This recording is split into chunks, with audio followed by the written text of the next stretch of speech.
you doing? I'm doing good. How you doing? Excited. Doing great. You doing? Are you sure? Ready as will ever be, right? Yes. This goose is ready. You can stick a fork in it. So listen, I'm so excited to talk to you guys today. Called media, man. These I'm people, excited. the people have turned into called media. Called media. Official. The channel is here. Yeah. So I'm just super excited, man. Do we need to tell the people about Called Media? Yes. Because they just tuned in to Called Media. They need to know what they tuned in to. Yes. So I'm really excited about being a part of Called Media. My name is Demica Page, and I'm here with my friends, my family. That's why we're here, because we're family. My friend Nikki and Carrie. And y'all, we're just going to have a conversation today. But we're going to tell you a little bit about Called Media because this is going to be a super cool channel that you want to tune into on a regular basis, because we're going to have different programs. Carrie's got Breaking Bread, right? Yeah. Breaking Bread with Nikki and Carrie. What are you guys talking about? In there we are breaking bread, literally, like Literally breaking the bread. Yes. And then breaking down bread, talking Okay. about all the different components of bread and what it's made of and the implications of that in our life. So check that out. Sweet. And then you and Lewis, you guys will see Lewis coming up in a couple of playlists. But you and Lewis got one too. What are you guys doing? We are dealing with the Dias. We are Okay. the Diases. So Like dealing, like car dealing? No, Like, no, what no, y'all no, doing? no. What y'all doing? No. Y'all dealing drugs? No. Like, what y'all dealing? today with us. Y'all dealing Jesus? You have to deal with us. Okay. Oh, okay. And then in Spanish it would be un día con los días. Okay, what are you guys talking about? Our marriage, our life, our kids, Okay. all together. Like We wanted family. to bring one, family oriented Okay. for Spanish speakers over there. So if you're a Spanish speaker or you know one, share that with them too. Sweet. And then we're gonna be gathering together. What do we call them? What we doing? No, they have to- Family, they like have a to go family with that. conversation. All Yeah. right, we just go as we go, Yeah. y'all. So, and then I have a whole Armor Health. Super excited about it. It's been an interesting journey, and I am excited to kind of break down what that is. But that's not what we're going to talk about today. We're not going to talk about whole Armor Health or what that's all about. You're going to have to tune into the next episode. This episode, we're just having a conversation. We're having a conversation about, how did I get to this point in fitness and health? Why this? And I wanted to share my conversation, my testimony, but I wanted to have a conversation, a ladies' conversation. So it's just not like me, this is how it went down. Like, I didn't want to do it that way. I really wanted to engage some women because I think it's a common issue among women, and women don't like to talk about it. So, and they don't know what we're talking about, by the way. So they're like, okay. So this is completely organic, and I like that. I don't even know how it's gonna come up out of me. Let's just be honest. So I'm really excited. So I have been in the fitness industry for over 10 years, and I got to that point because I wanted to help people. But I realized another reason why I got into it, because I was helping myself. I wanted to help people with something that helped me.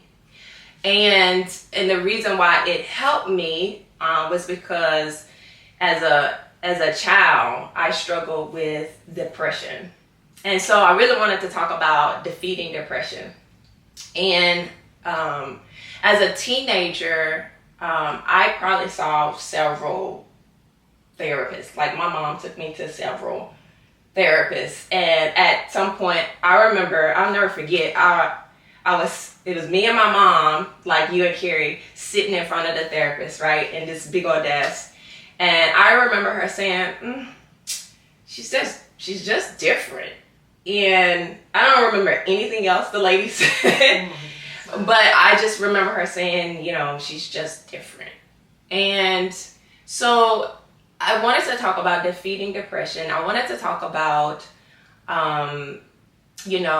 fighting for peace, because this particular piece is here, and I have no idea how you start out as a child not even having peace here, and just really struggling with obsessive thoughts to the point where, it completely changes your demeanor. It changes how you engage. It just changes everything because of that thing, that thought, everything that you're thinking just keeps going and going and going. As a child, like it's just really weird to me that a child can even be in that kind of place. But in my journey to find peace is how I ended up in fitness. Because as a young person, I figured out that when I ran, I wasn't thinking.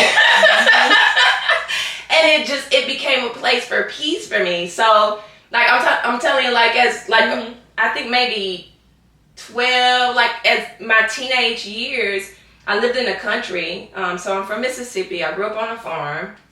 So that's another reason why I love fitness and eating healthy, because I grew up on a farm. We grew everything, y'all. And whenever I would get emotionally discombobulated, even though I didn't know that word at that time, but I would run to my mom's job in Ashland, Mississippi, which was like almost 5 miles. Wow. So I would run from my house to her job, and then I'd get there, check in with her, and then I'd run back home. Ridiculous. That was your fight and fly, like just kicking in. Yeah, like it's super crazy, but I found peace in it. I found a lot of peace in it.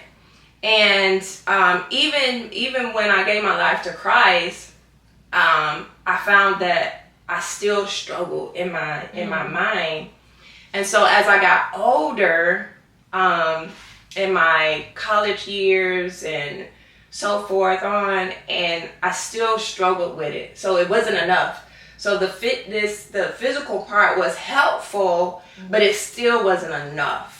And so then in my adulthood, I learned that I found peace in Christ and studying His Word, like the spiritual things, right?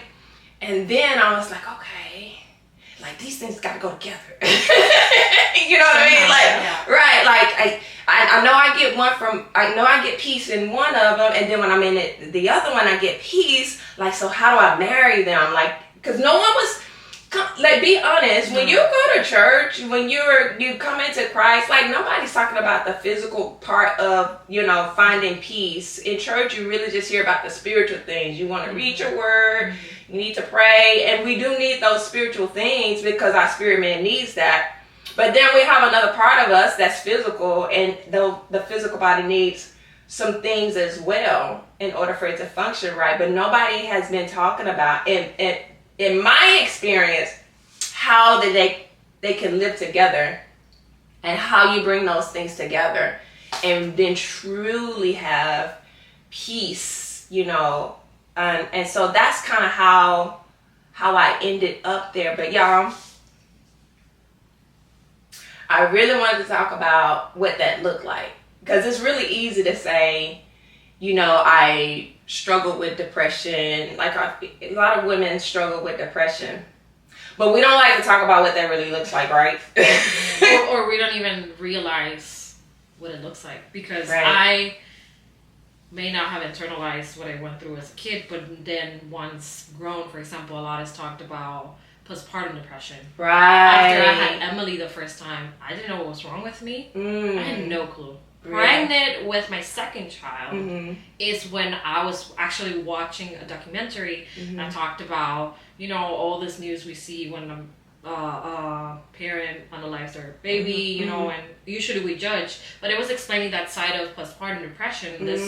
There was this particular lady in the film, and she starts narrating things or like saying like, oh, I see pictures and I don't remember. Like, I don't remember myself being there. And that was the moment for me when I internalized, and I was like I was depressed. I was severely depressed. Right. Like, to the level where I'm connecting with a person who just committed a murder. Right. Like, that's how deep in I was, and I didn't even realize it until that moment.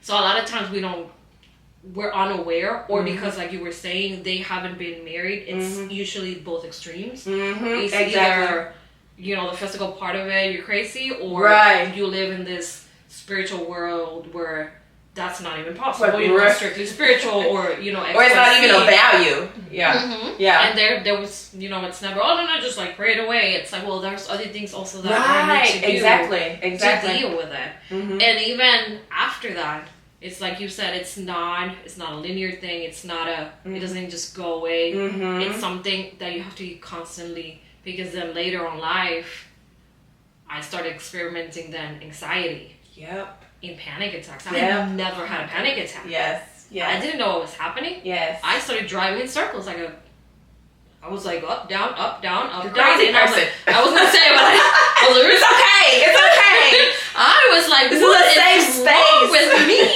And then I realized I'm starting to have panic attacks. And even same thing. Even this, I'm gonna be very raw and honest. Since that's what we're doing. Even this week, I've been in fight and flight mode the whole week. And last night I was like praying because at a point something was said that triggered me. Exactly. And I didn't even realize, again, I was like living a normal day and something was said and I felt it. But by now I was able to identify it and then connect it, and then I started rebuking, I started praying, I started, Jesus help me, because the amount of pressure I felt on my chest, I was ready to run away. Right. I was ready to do what you said, to start running 5 miles down the road. I was like, I want to leave this place. Yeah. And then as I start praying and all these things, I start feeling that letting go. But there was still this lingering sensation. So even overnight, I was like praying throughout the night. And I was saying like, Jesus, help me. Right. Help me. Like, help me, because I don't know how to turn this off. Right.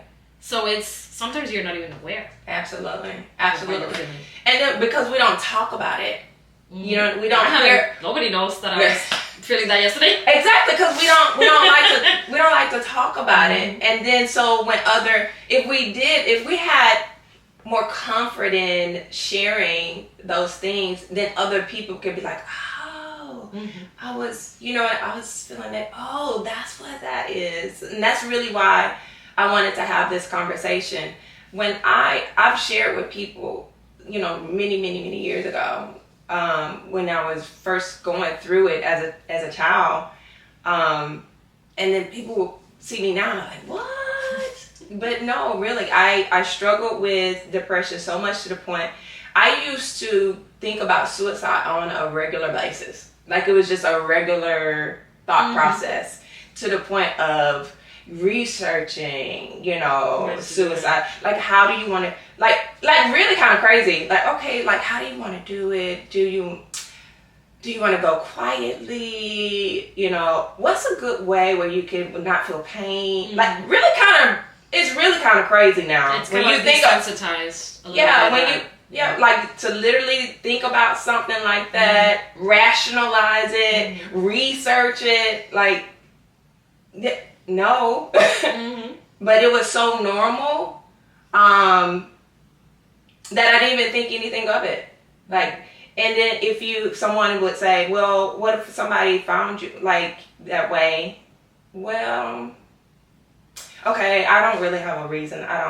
My mom, that's not a really good reason to live. And you start processing a good reason to want to keep going on. And you find nothing on the list. Like, there's no good reason that you want to stay in the world. There's no good reason that you feel like you can contribute to the world. Like, there's literally, the whole thought process is pretty, it's pretty bizarre. I'm just be honest, and to go to sleep and then wake up not wanting to wake up, like, wow, Lord, like, why I gotta wake up today? Like, the whole thinking, it's just a really dark place for anybody to be in. And I've even heard people, I never forget, I met a guy who knew someone very close to him that committed suicide. And this person was a mother of little kids, and he was very angry with her. He was very angry with the fact that she thought it was okay to leave her children. And this was at a bar. It was really weird that he even was telling me all these things, because I don't know you. Like, that's pretty sensitive, But I try to express to him what a person in that state of mind is thinking. They're not thinking about their child. They're not thinking the way opposite. They might be thinking they're better off. Exactly. And so when I expressed to him what a person can be thinking in that state of mind, he started crying. Mm-hmm. So it went from anger to compassion and empathy, that a person was in that place and didn't know how to get out of it. And quietly. Like, I remember a lot of times when I started then looking back, and it's true, I would look at pictures and I was like, I don't remember that.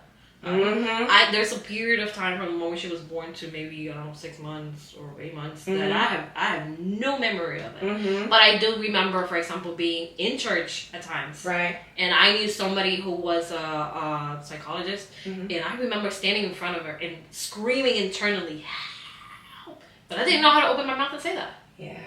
So it's like you're suffering in silence, basically. Right. And it also, I found interesting that you thought that you would be surprised of how being a kid and feeling that way. I used to be a teacher for 10 years. Mm. And it's more common that way. Mm-hmm. The amount of kids think. Like, I had a kid that almost got Baker Act. I don't know if you know what that is. Yes, I did. It was a 5-year-old. Mm-hmm. 5-year-old. So when you think about a 5-year-old that's about to get Baker Act, like, that's sad.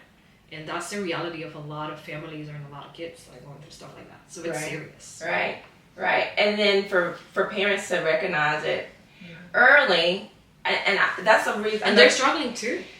In that particular case, they were all struggling. Yeah. All of them. Yeah. So it had to be, we had to take a different approach. Right. Because while everybody was pushing for that Baker Act, we were like, no, wait, something's wrong. My principal was like, no, give me a second. Right. And she pulled the family apart, and we dealt with it in a completely different way. And now they're completely different humans. Like, you would not even suspect any of that. Right. It's a very interesting thing to talk about, but I just wanted to be able to kind of have a little bit of doubt, at least to start the dialogue, to let people know that a lot of women are struggling with depression. They don't want to talk about it. They don't know how to talk about it. Don't recognize it when it's happening to them. They don't know the physical symptoms, because they are literally physical symptoms of depression.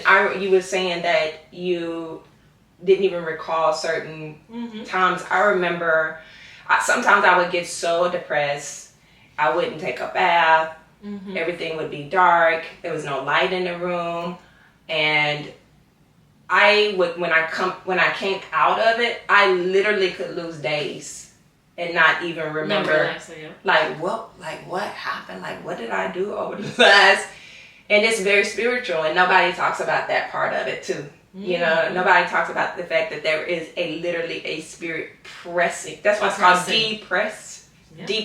Something is deep. It's spirit of heaviness. That's why I immediately I was like, wait, I know what this is. Yes. Because it was like a heaviness in my chest. Yes. And I was like, prior to that for like a few weeks, and I remember because on Sunday, the pastor, when she was gonna pray, she used the word. I kept telling throughout the week to my husband, I was like, I don't know how to word this. It's like a weird sensation. I'm not sad, I'm not mad, I'm not angry, but there's something. And I don't know how to name it. I don't know what to name it. And then when she was going to pray, she said, there is a heaviness. And I said, that's what it is. There it is. Yeah. That's what it is. Yeah. And you feel it. Yes. And even like sometimes it's hard to wake up because of, it's like it's like something pressing you down in the bed and keeping. That's why sometimes you hear people who struggle with depression say it's difficult to get moving, to get going, to get out of bed. Like literally it's a heaviness, a spirit of heaviness pressing people down in their minds and their spirit and their body. And that's how I got to fitness. That's how I got to Whole Armor Health. Because I wanted to have a conversation about how do you put on the whole armor of God to fight. Because can you imagine going into a war and not having, right? You know what I'm saying? You don't have your armor, you don't have have your weapons. You don't know how to use your weapons. That's another one. You know what I mean? But I'm like, yeah. Can you imagine a soldier going into battle with a gun and he fumbling around with the gun? How do I take the you don't know how to put bullets in the gun. You don't know how to shoot straight. You don't know how to aim. We need to go to the fire. All right. Anyway. You guys need to get up on it. They need to. We're gonna practice. Yeah. All right. So, but just not knowing the fact that you have armor, you have weapons for that spirit to fight against that spirit of heaviness, and then know how to fight against it, how to be effective, how to be efficient, and not shooting all around. You know, you done missed the target 30 times. You know what I mean? Mm-hmm. So being able to put on the whole armor, both naturally and spiritually, so that we know how to fight, so that we know how to stand, so that we know how to defeat the enemy, so that we can stand in the victory that God has given us, and do that with energy, and do it with some joy, and do it with some strength, and do it with some endurance, to do, all of the things, you know what I'm saying? But we have to expose some things first. Some things we have to come to a place of courage where we can share. This is, there's a scripture that says, when Paul says that he boasts about his weaknesses, and it's in his weakness that God's strength is made perfect. I often think about it like, so how do you boast about your witness? What what does it look like? Like I'm a very practical person. I need to know what that looked like from a practical standpoint. You know what I mean? So I'm like, okay, Paul, but what does that look like? Are you boasting to just Jesus? You just boasting to God? Do you share that with other people? But this is my weakness. It was my weakness. I don't struggle with it anymore. Thank you so much. I don't struggle with it anymore. And so it was a weakness. And I think it's just time to be able to talk about that, so that other women will feel comfortable talking about it, so that we can have courage.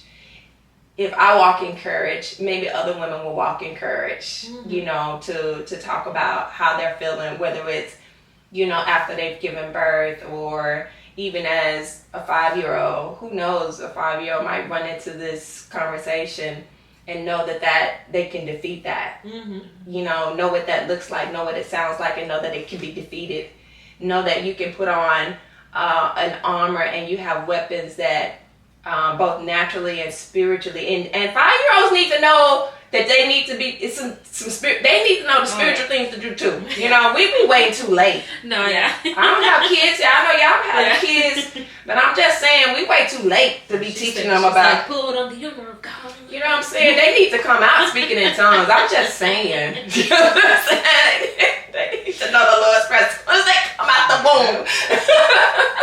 So yeah, I'm just really excited about having more conversations. I'm excited about called media and having these types of conversations together, in our separate playlists where people can tune in. They could just stay on this channel, and find different programs that they can relate to, and learn from and share with, and because we're growing together. I'm still growing. I'm still learning how to be even more powerful in that area, how to let God's strength really be made perfect in that area, because it's always a learning process. It's always a growth process, and he's always showing us more and more and more things, so we can really walk in the fullness of who we are and who we've been called to be. You know what I mean? I think, quite frankly, everybody's having an identity crisis, because it's not just about gender. It's not just about this or that. If you're not walking in the fullness of God, in the full image and likeness, then it's an identity crisis. Period. We're supposed to be doing everything he said we're capable of doing, period. You know, so I'm just really excited about the conversation. And what do y'all think? Oh yeah, we talked about it in one of our episodes about that. That's what co-media is about. It's about all of us coming together in the same way. Ingredients come together. Right. When you're baking something or you're cooking something. Right. Same way we're all bringing something different to you guys. So that you can step into your calling. So you can step into what it is that your identity is and who called you to do what you need to do. So it's very important that you continue plugged in and check all these episodes Check us all out. Listen, make sure you like, comment. We want you to engage. Make sure you guys drop us comments, subscribe, do all of the things, and just really grow with us as we grow in this journey, right? Yeah, maybe this can be a whole nother show. Just going into this deep conversation. Let us know in the comments. I know, right? Let us know what y'all feeling, what you thinking. Yes, absolutely. So anyway, guys, like I said, stay on this channel. We have lots of good things for you. We're going to be dropping episodes here and there and everywhere, and it's going to be so good. It's already good, right?